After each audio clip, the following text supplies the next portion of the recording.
violations that are literally moving houses. Yeah, we're talking about two homeowners in Euclid. They are watching their homes slowly slide toward a neighbor's property. New tonight, the city is trying to hold the homeowner responsible, but fixing the problem may take much longer. News 5's Kevin Berry found out why a retaining wall was removed and never replaced. Neighbors tell me this orange fencing was only installed after they complained about how dangerous having an open hole is.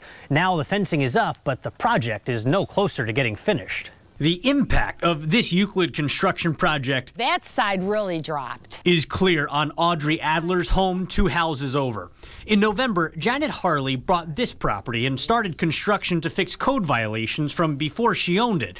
That included replacing a retaining wall next to these deteriorating steps. I thought it would be done before the winter, but it is now August. And $21,000 later, the job still isn't done and there's no replacement wall. The contractor who did the outside work, Baja Excavating, claims they did everything they were supposed to. But Janet's contract says they're on the hook for reinstalling the steps and finishing the backyard. And now they won't answer her phone calls. I feel like a victim just as much as the neighbors are complaining. I did not expect this when I paid the Baja Construction Company over $20,000 to get this done. The neighbors are complaining because when heavy machinery took the retaining wall out, Audrey felt it down the block. and my dining room ceiling cracked right in front of my eyes. An engineer's report claims the damage is because the retaining wall held up the soil beneath Audrey's home and her neighbors. With that wall gone for months now, Audrey has cracks in her walls and ceilings and the front door.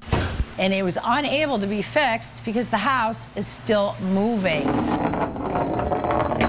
The city prosecutor is in the process of taking Janet to court for the housing code violations her project is still breaking. Janet says she's in a tough spot because much of her money has gone to a job that's not nearly finished. That was the bulk of my life savings, and that's prevented me from hiring somebody right away, someone else to finish the job. The city prosecutor's office tells me they're holding the homeowner responsible for the housing violations. It's up to Audrey and her neighbor to bring a civil case for the damages it's inflicting on their properties.